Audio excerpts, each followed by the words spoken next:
Hey everyone, good morning. This is Ani with Creative Cooking in Ani's Kitchen. Welcome to my channel. Today I have a recipe on baguettes and I'm going to do these no knead style. So it's artisan style baguettes. And one of the things that you are going to need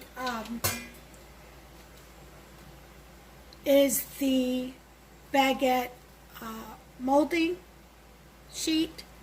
I usually put parchment paper on there. Now if you don't have one of these, what you may want to do is with some parchment paper kind of pinch together as it's rising, you know, when you leave it to rise to proof.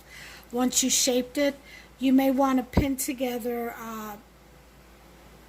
the bread loaf or the dough, kind of pull it up and pin it up high with in parchment paper, or they also have the cloth where you could roll them up tight together so that when they rise they don't spread out, they just rise up and they stay thin.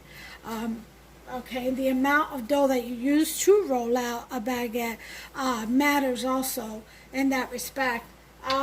Because you're not looking for something like a loaf of bread, you're looking for more like an Italian bread. It's actually French, I believe, but it's like the Italian style bread but smaller, and you're going to have a crispy outside with soft layer on the inside, so mostly crispy. So you're going to want it, you don't want it too thick in the middle. You're going to want it thin and a little tall, just a little, not much. But you do want the body to be thin and lengthy. All right, so these help with that. So I think I paid about 20 bucks for this. I'm not sure, I can't remember. But if you go through the King Arthur, you'll pay about 30. So I saved about, I think, $10 to $12 just getting it online. And just looking for deals and sales. So, you know, it's available out there for a reasonable price, is what I'm trying to say. Unless you like the King Arthur brand and, you know, the products that they advertise in their magazines and stuff, you know, go for it. Whatever, you know, your style is, that's good for you. Hey, it works, you know. For those who are a little bit more conscious of the spending, especially during these hard times, yeah, go ahead online and just look up baguette trays or molds and bread molds and pans, and just hunt till you get the best deal for you. So anyway, so I got that. I am going to put some parchment paper down, a sheet of it, because I actually like to bake it on my pizza stone. It gives it a better crust, I feel. And yes, it does flatten out a little bit on the rice, but not, if you have the oven hot enough when it goes in, it'll kind of stabilize real quick and not flatten out or spread out too bad. But you can bake it in this as well. These are, you know, oven safe. So I like the pizza stone, that's what I prefer. If it flattens out a little bit, I'm okay with that. I still get the baguette style and texture and taste is what I'm getting at. But anyway, so I've got my 3 cups of flour, and as you all know, I mix my all-purpose with bread flour. It just works better in this in the environment I'm in, which is in Kentucky. The weather, as you know, weather on the outside, as well as your temperature on the inside, moisture in the air, all that factors into how not just the yeast, but how your flour is going to react. So, very important. I find that a mixture of each, 50%, 50% of each, equal parts, works really well, and I haven't had a failure since. When I was just using all-purpose, sometimes it worked, sometimes it didn't. Bread flour, a little bit unstable also. It would either explode, rise too much. It didn't matter whether I perforated it or not. If there was a lot of humidity, and yeast loves humidity, steam and stuff like that, it would just explode my bread, So when I mix the two, it kind of just, they control one another. I guess the gluten doesn't take off. The all-purpose kind of levels that out. I'm not sure how that works. All I know is it works. I don't know the scientific part of it, but I know from experience. How about that? That is the best teacher, isn't it? As the saying goes. So I've got 3 cups of my mix in here of 50% all-purpose and 50% bread flour. Okay, and that's what I have in there. Now, you can make the baguette whatever flavor you want. If you just want regular Italian bread type of taste, then just salt and olive oil is all you're really going to need, along with your yeast. It's that simple. And some water.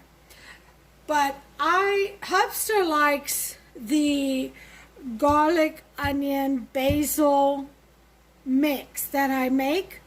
And I also add some oregano sometimes in there. And sometimes I'll top it with sesame seeds, sometimes flaxseed, sometimes cheddar cheese. I mean, the topping is there's so many different variations. You can use whatever to top it with. But as far as the inside flavor, Hubster really likes the garlic, oregano, basil, and onion powder taste. So that's what I'm going to make my baguettes out of. And here is the process.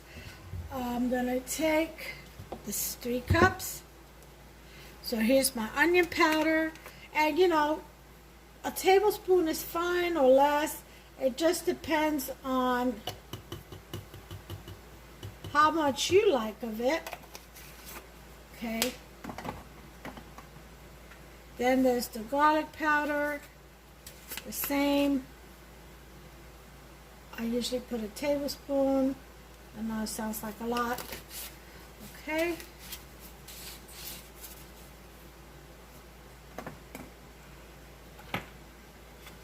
And then we have the basil. I love basil. Okay. You could do teaspoons if you're not too into the flavors, just for a hint. But my Hubster loves the boldness of it. As far as oregano, I do just do a teaspoon of that. Alright, so my seasoning is in. Okay. And we're going to put in our salt now. And I'm using the coarse kosher salt from Morton's. Usually it's about a teaspoon and a quarter.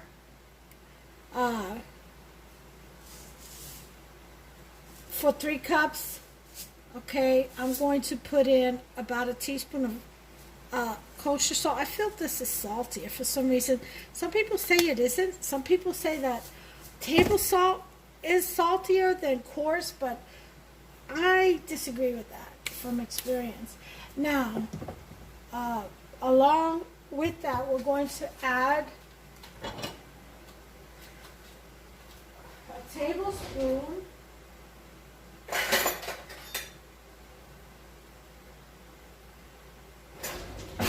usually it's a tablespoon of olive oil. I like to put in 2. Okay.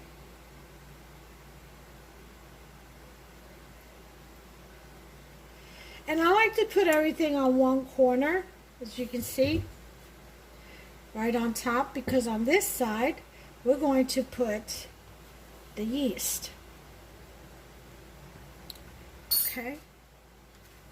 Now, for 3 cups, or 3.5 cups, whatever you desire, you wouldn't need that much yeast. Maybe about a quarter of a teaspoon, but I'm going to put in half of a tablespoon.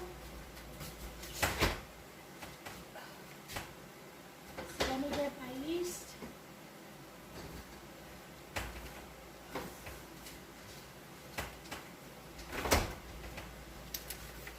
I like thin, tall baguette, so I'm going to put in half of a tablespoon.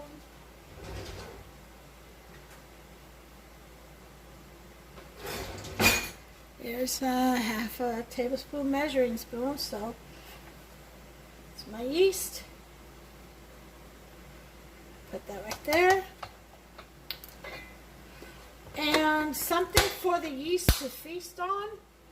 Now you can do honey, but I prefer just using sugar and just sprinkle on about half a tablespoon of that for the yeast to feast on.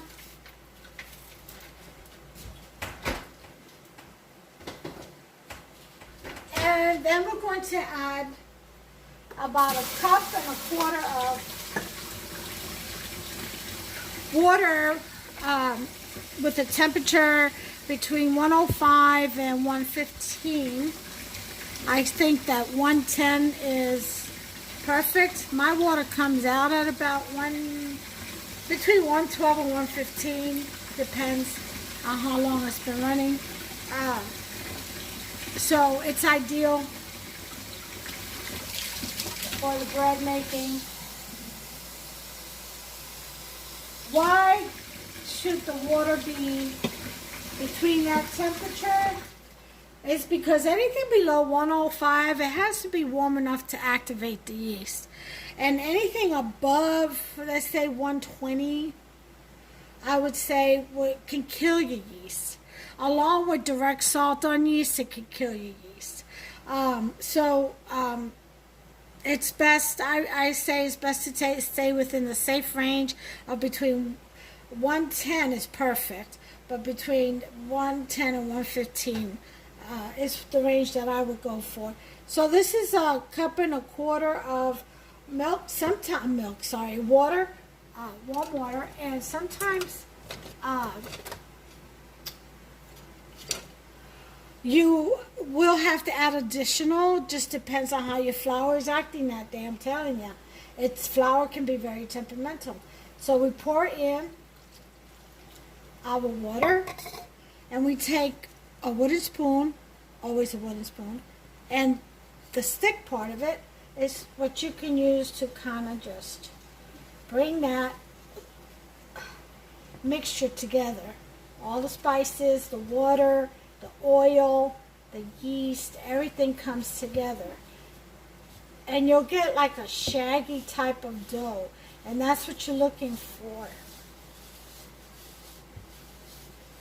It'll also pull away from the sides, as you can see. And you want to mix it very well. Make sure you get all the flour from the bottom as well.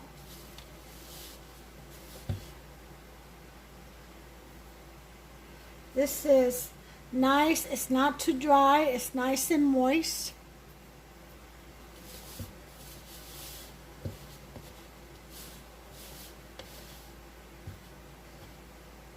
Alright. I'm going to add just a little bit to get some of that flour from the bottom. Not much. About a tablespoon. That's much better. I can feel it picking it up now. All right. So now that we have that all mixed up, we want to shape that into a ball. Go in there with your hand and kind of mash it in together.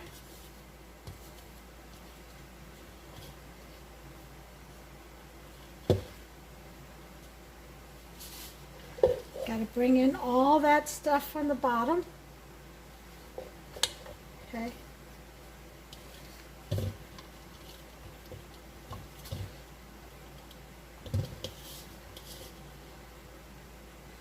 Add a little bit more water, so some on the bottom.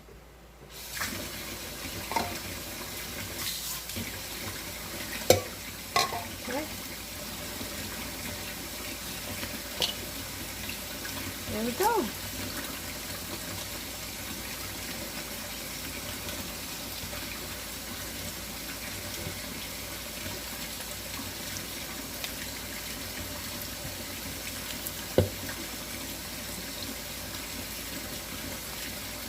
All right.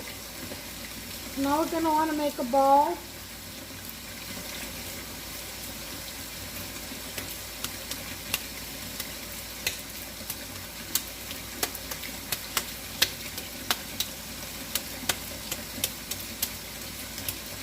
And just let it sit there and wash my hands. Just go off of it. And we're going to shower cap it.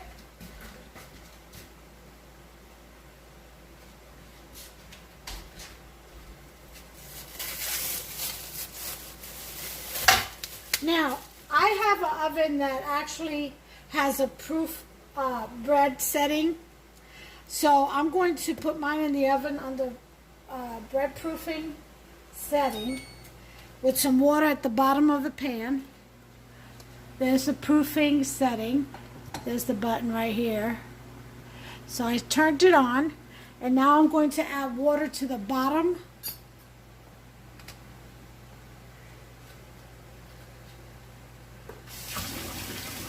Of my oven, there's a pan, a water pan, and it's used for bread and cake making. And I'm going to put some water in that pan. Okay. I am now going to put this in the oven.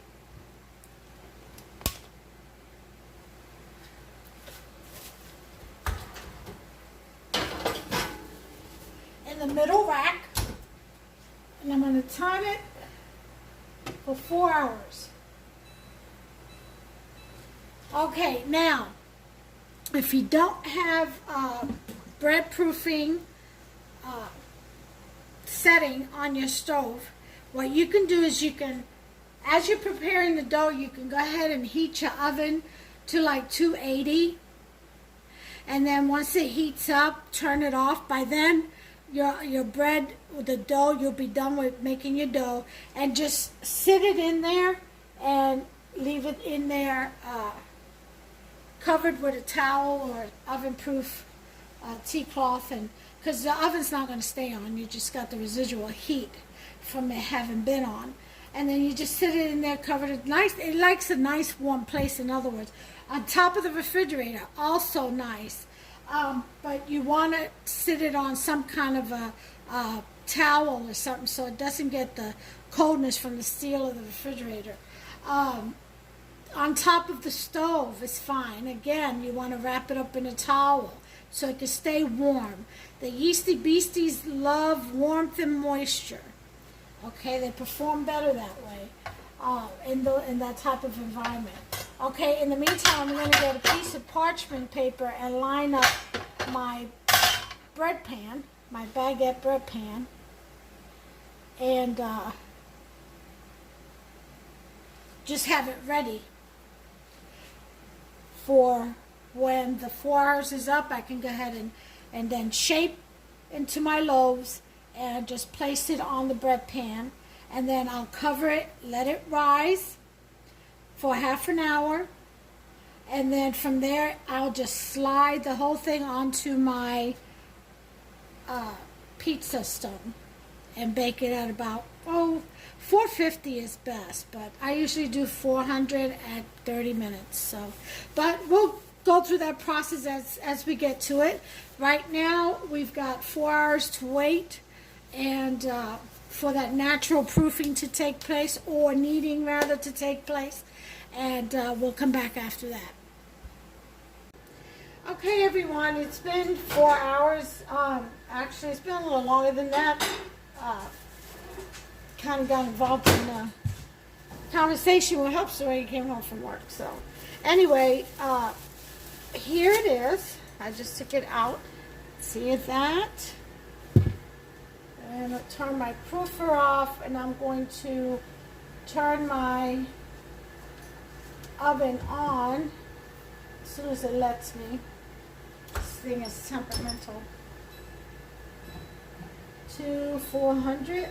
We want that oven nice and hot. So the next step is to shape the bread. So let me move the back here a little bit so you all can see what's going on. All right.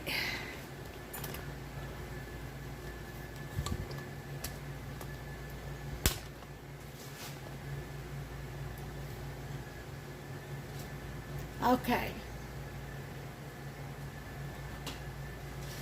So wash my hands.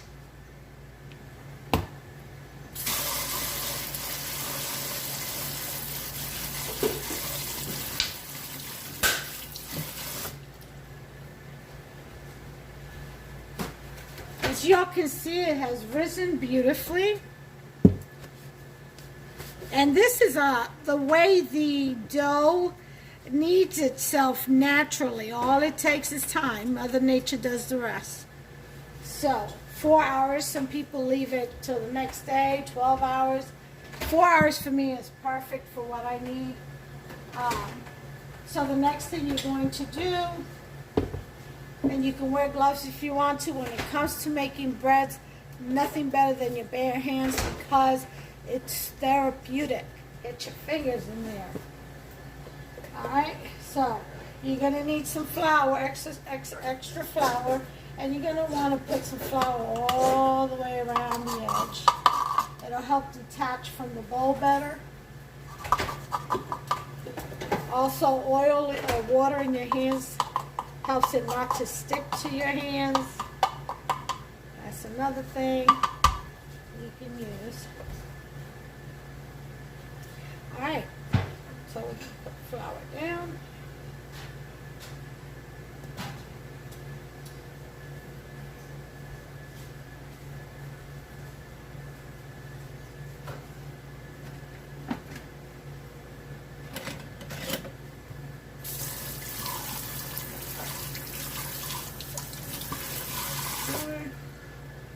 Okay. Yeah, you're going to want some flour on them, I'm telling you. It's going to be very moist. Alright. That'll be it for that. If you have one of these dough scrapers, this helps a lot to move the bread. So now we're going in with floured hands and fingers. We're going to pull it away. Jimmy, here's my rubber dough scraper.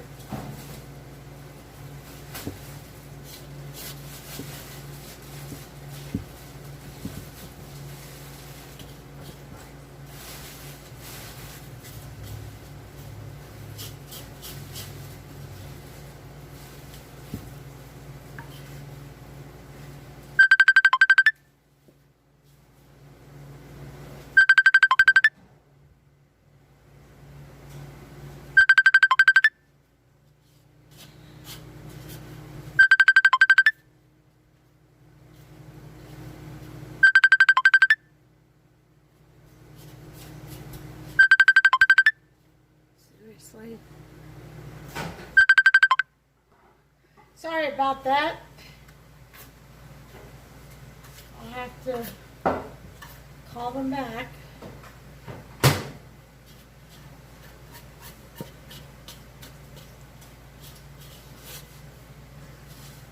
Alright, so we've got the dough out of there. And all the excess flour. We're going to hold on to this bowl though. All right. This is done.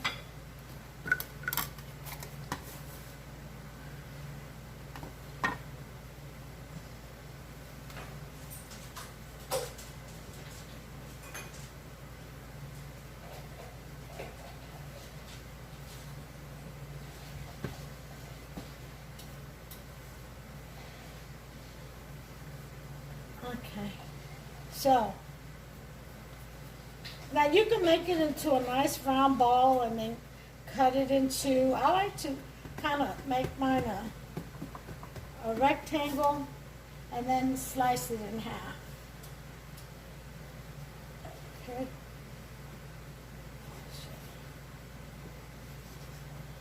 All right. Now this one I'm going to make into a ball.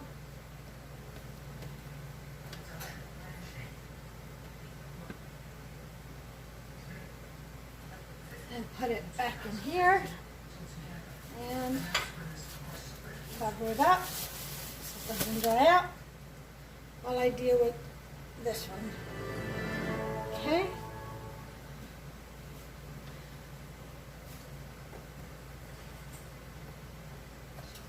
And what we're going to do,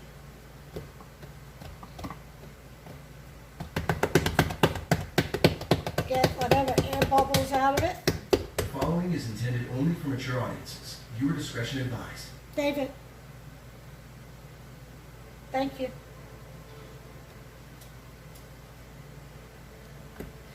And we're going to roll up.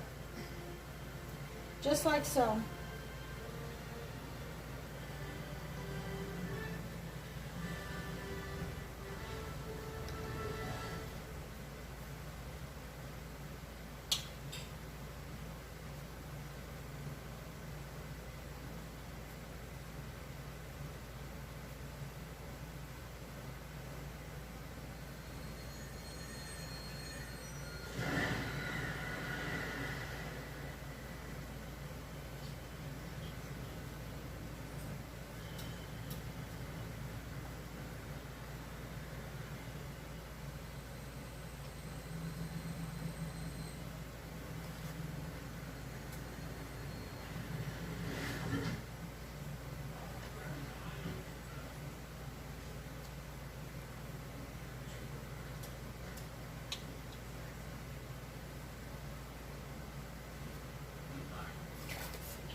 Okay, and you want to kind of roll this out.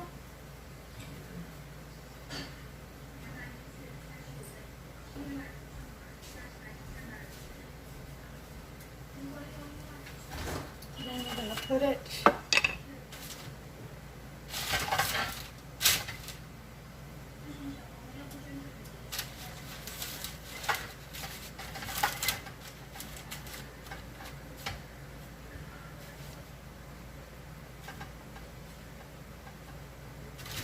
this one.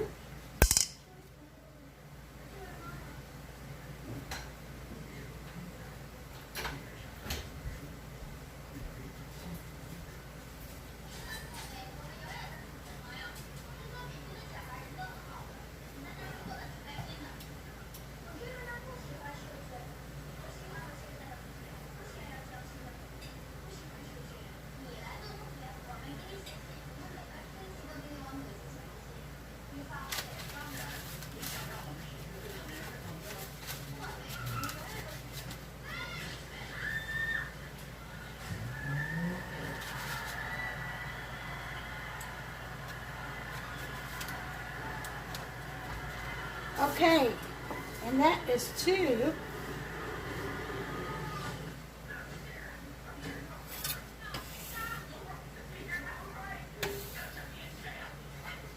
Okay.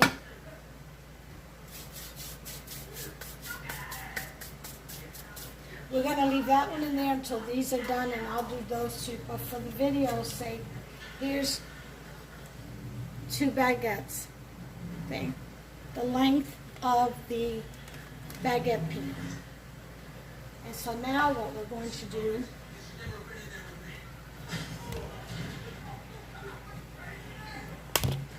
is we're going to cover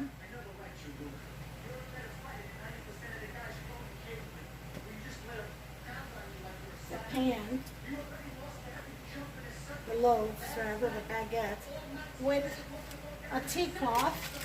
I'm going to put it right on top of the stove because remember, the stove is heating up, so it's nice and warm. And then when those are done, we'll come back to this. And I'll finish this off camera though. Alright, so we're going to leave that proving for 30 minutes. And the oven is at 392 now, so it's heating up nicely. And it should be nice and hot by the time that's proofed. We'll be back. Okay guys, the timer went off and I went ahead and put some extra virgin olive oil on the bread. And let me show you. I thought I was recording. Evidently my phone blinked and it turned off. But there's the 2 loaves. It's still sitting in the baguette pan, and I put olive oil on it and just kind of brushed the top. At this point is when you can put like sesame seeds, Parmesan topping, cheddar cheese, flax seeds, whatever kind of topping you like. I'm going to leave mine plain, just like that. And I set the timer for 30 minutes. We have 28 and a half to go, and I shall bring you back. Okay, folks, we've got about 13 seconds left, and I've got to tell you, it smells like heaven up in here. It really does. Oh, it smells so good. And there we are. Getting ready to bring these babies out. I've already got my next batch already shaped and ready to go.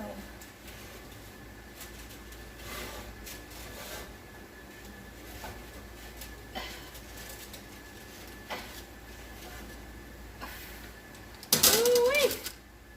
Look at that right there.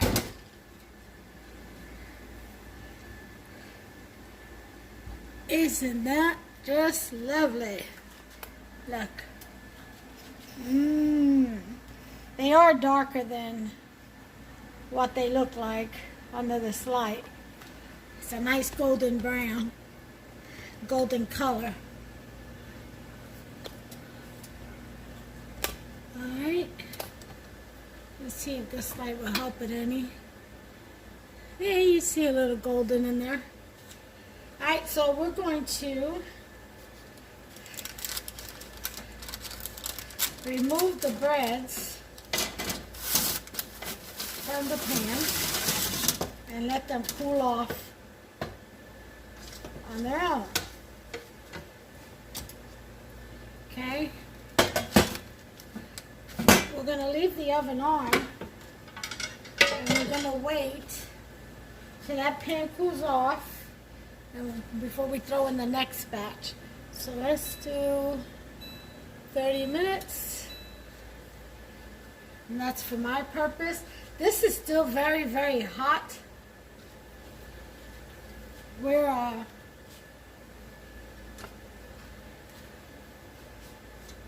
going to wait till it cools off some.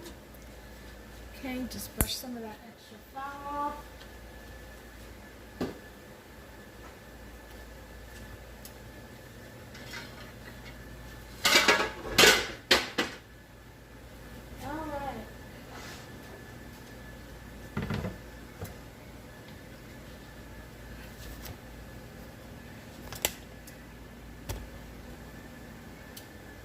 Okay. We'll go ahead and cut a piece. Now this bread is delicious for soups and stews and spaghetti, and you just slice it up at an angle like so.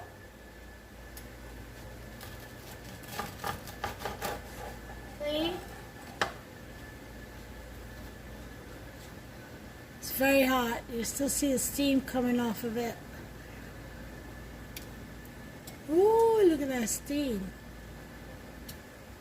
But It's very tender. It's delicious bread. And I want you to hear the crunch. Let me get a little bit of butter.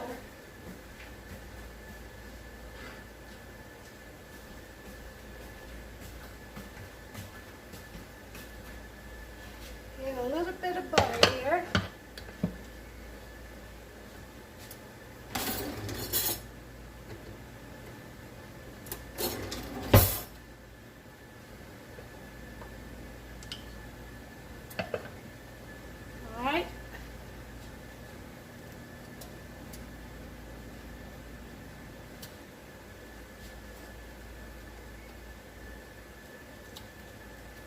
Helps through some of this. I actually make my own minced garlic spread. It is so good. I'm gonna have to make a video on that too. Okay, guys. Okay, there it is. Here we go.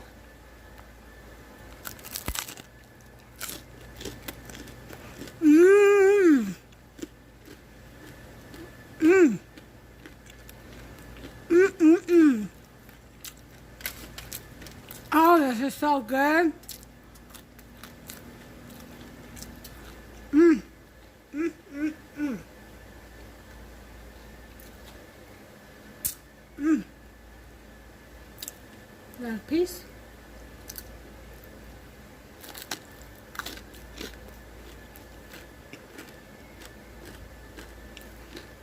Delicious. Ah. Moist and crispy. Definitely thick enough for chewiness to where it will stand with soup and not fall apart on you, and stews. Perfect. So we have our bread,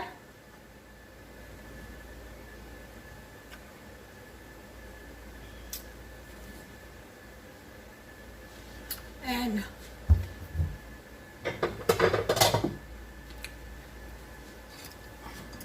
we have our baguettes,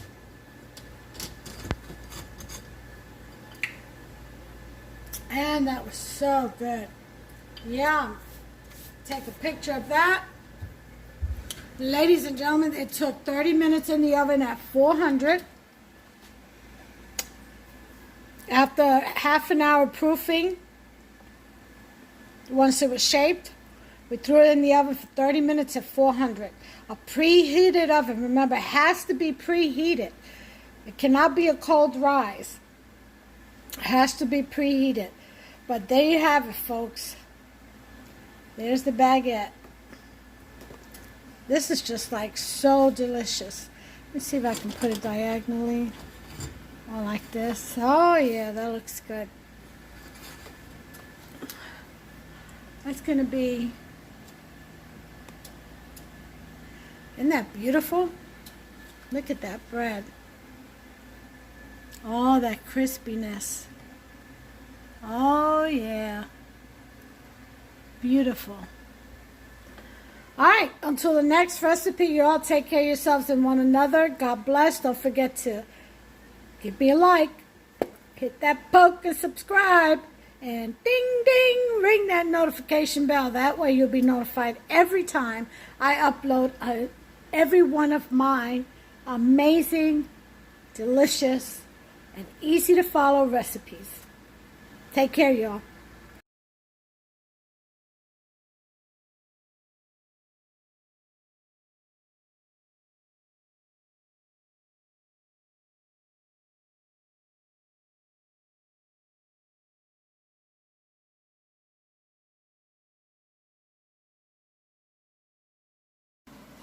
A little side note here. This is my, look at that. I've already served Hubster his piece. This is my strawberry pineapple trifle shortcake. And I'm going in for mine. Hubster said, woo-wee, this is good. Interesting statistic. Plus, Blessedly, children appear. There we go. The lowest risk of all. Oh yeah, I'm going to enjoy every bit of that. 5% Look at that goodness on that spoon. Ah.